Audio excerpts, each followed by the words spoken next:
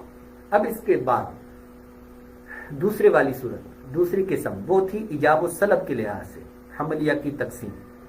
ایجاب السلب کے لحاظ سے جب ہم نے حملیہ کی تقسیم دیکھی تو ایک اس میں ہم نے کہا تھا کہ قضیہ حملیہ 2 حال سے خالی نہیں، کہ اس میں ایجاب کا حکم ہوگا یا پھر سلب کا حکم ہوگا، یعنی نسبت ایجابی ہوگی یا نسبت سلبی ہوگی۔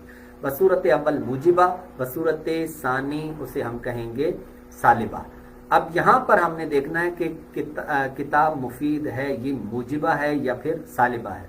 اس میں جو مفید ہے اس کا حکم ثابت کیا جا رہا ہے کتاب کے لیے یا پھر اس سے نفی کی جا رہی ہے۔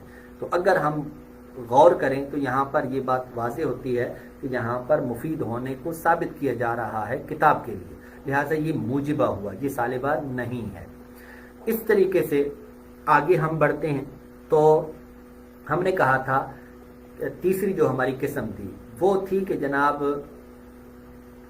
حرف سلب کا موضوع، محمول یا پھر دونوں کا جز بننے یا نہ بننے کے لحاظ سے قضیہ حملیہ کی تقسیم۔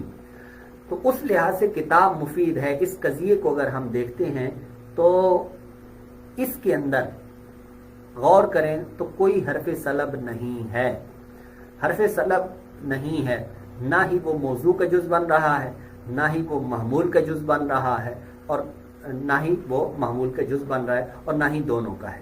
لہذا پتہ چلا کہ یہ جو کتاب مفید ہے یہ قضیہ حملیہ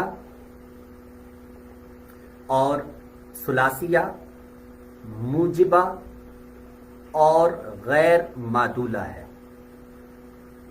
اب اس کے بعد یعنی اب ہم نے 3 جو اقسام تھیں وہ ساری کی ساری ہم نے یہاں پر دہرا دیں، اور ہم نے پیچھے قضیے سے لے کر اب تک جتنا ہم نے پڑھا ہے سب کا ہم نے ایک مثال کے اوپر اجرا کیا ہے۔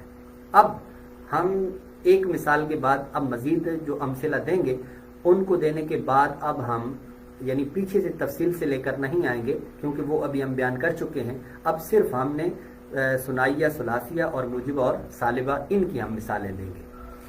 تو ایک قضیہ ہے نماز اہم عبادت ہے، اس میں نماز یہ موضوع ہے اور اہم عبادت ہونا یہ محمول ہے، اور ہے یہ رابطہ ہے۔ تو اب ہم نے یہ دیکھنا ہے کہ یہ ثنائیہ ہے یا ثلاثیہ ہے، مطلب کہ اس کے اندر رابطہ مذکور ہے یا نہیں ہے۔ جس طرح میں نے عرض کیا ہے کہ اردو کے اندر اکثر طور پر رابطہ مذکور ہوتا ہے، اس وجہ سے اس سے ہم کہیں گے کہ یہ ثلاثیہ ہے۔ اس کے بعد اللہ ایک ہے، ایک ہونا اس کو ثابت کیا جا رہا ہے اللہ کے لیے، لہذا اللہ موضوع ہے اور ایک ہونا یہ محمول ہے، اور ہے لفظ یہ رابطہ ہے، لہذا یہ بھی ثلاثیہ ہوا۔ اردو کے اندر تقریباً جو قضایا ہوتے ہیں وہ ثلاثیہ بنتے ہیں۔ اب اس کے بعد موجبہ اور سالبہ کی اضافی مثالیں۔ آج موسم صاف ہے، تو آج یہ موضوع ہے اور موسم کا صاف ہونا یہ محمول ہے، اور ہے یہ رابطہ ہے۔ اور یہاں پر چونکہ ثبوت ہے، موسم کا صاف ہونے کا ثبوت کیا جا رہا ہے آج کے لیے، اس وجہ سے یہ کہلائے گا موجبہ۔ ڈاکٹر کلینک پر نہیں ہے، اس میں ڈاکٹر کا کلینک پر نہ ہونا اس کی نفی کی ڈاکٹر کا کلینک پر ہونے کی نفی کی جا رہی ہے، کلینک پر ڈاکٹر کے موجود ہونے کی نفی کی جا رہی ہے، اس وجہ سے اس کو ہم کہیں گے سالبہ۔ اسی طریقے سے گاڑی نہیں پہنچی تو پہنچنے کی نفی کی جا رہی ہے گاڑی سے، لہٰذا یہ ہوا سالبہ۔ اب اسی طریقے سے اور بہت ساری آپ مثالیں بنا سکتے ہیں۔ مثلا ہم یہاں پر سالبہ کی اور بھی مثالیں بنا دیتے ہیں۔ پیچھے ہم نے 3 مثالیں دی تھی، کتاب مفید ہے تو یہاں پر سالبہ بن جائے گا کتاب مفید نہیں ہے۔ اسی طرح ہے نماز اہم عبادت ہے، تو فرض کریں کہ یہاں پر ہم ایک جملہ بنا دیتے ہیں کہ جناب نماز اہم عبادت نہیں ہے، یہ بنتی نہیں ہے لیکن ہم ویسے ہی بنا رہے ہیں، تو وغیرہ وغیرہ۔ اچھا، اس طریقے سے اور بھی ہم موجبہ اور سالبہ کی یہ مثالیں ہوں گئی، اور جو ابھی ہم نے موجبہ کی مثال دی تھی، مثلا آج موسم صاف ہے، یہ موجبہ ہے، ہم اس کو سالبہ بنا دیتے ہیں، آج موسم صاف نہیں ہے۔ اسی طریقے سے ڈاکٹر کلینک پر نہیں ہے، اس کو ہم موجبہ بنا دیتے ہیں، ڈاکٹر کلینک پر ہے۔ گاڑی نہیں پہنچی، یہ سالبہ ہے، ہم اس کو موجبہ بنا دیتے ہیں، گاڑی پہنچ گئی، یہ ہو گئی۔ اسی طریقے سے اس کے اندر اگر آپ غور کریں تو آج موسم صاف ہے، یہ ثنائیہ یا ثلاثیہ میں سے کیا ہے، تو جواب آئے گا یہ ثلاثیہ ہے، کیونکہ رابطہ مذکور ہے۔ اور اس کے بعد ڈاکٹر کلینک پر نہیں ہے، یہ بھی ثلاثیہ ہوگا، گاڑی نہیں پہنچی۔ اب یہ جو ہے اس میں رابطہ نہیں ہے، ٹھیک ہے، اس میں رابطہ نہیں ہے، یعنی اگر اس کو یوں کہہ دیتے ہیں نا کہ گاڑی نہیں پہنچی ہے تو پھر یہ ثلاثیہ ہوتا، اب یہ ثنائیہ ہے۔ تو اس طریقے سے ہم نے آج قضیہ حملیہ کی 3 اقسام، یعنی رابطہ کے مذکور ہونے یا نہ ہونے کے اعتبار سے تقسیم، ثنائیہ اور ثلاثیہ، اور پھر اس طرح ایجاب و سلب کے لحاظ سے یعنی موجبہ اور سالبہ، اور اس طریقے سے حرف سلب کا موضوع یا محمول یا دونوں کا جز بننے یا نہ بننے کے لحاظ سے جو تقسیم ہے اس کو معدولہ اور غیر معدولہ کہتے ہیں، اس کے بارے میں آج ہم نے پڑھا ہے۔ میں امید کرتا ہوں کہ یہ کلاس آپ کے لیے فائدہ مند ثابت ہوئی ہوگی۔ ایک گزارش ہے، وہ یہ ہے کہ اس کورس کو آپ اگر محسوس کرتے ہیں کہ یہ آپ کے لیے فائدہ مند ثابت ہو رہا ہے اور واقعتاً یہاں پر اردو کے اندر ہم اس کا اجرا کر رہے ہیں، تو پھر آپ ایک کام کیجئے گا، کیا کریں۔ جو کرتے ہیں ماشاءاللہ بہت اچھا ہے، لیکن جو نہیں کرتے ان کے لیے میں گزارش کر رہا ہوں کہ آپ خود جس طرح شریک ہوتے ہیں اسی طرح دیگر طلباء کو بھی شرکت کی دعوت دیں، وہ بھی شریک ہوں تاکہ ان کا بھی فائدہ ہو۔ اور جس طریقے سے اس فن کو سمجھا جاتا ہے کہ جناب یہ بہت خشک ہے، تو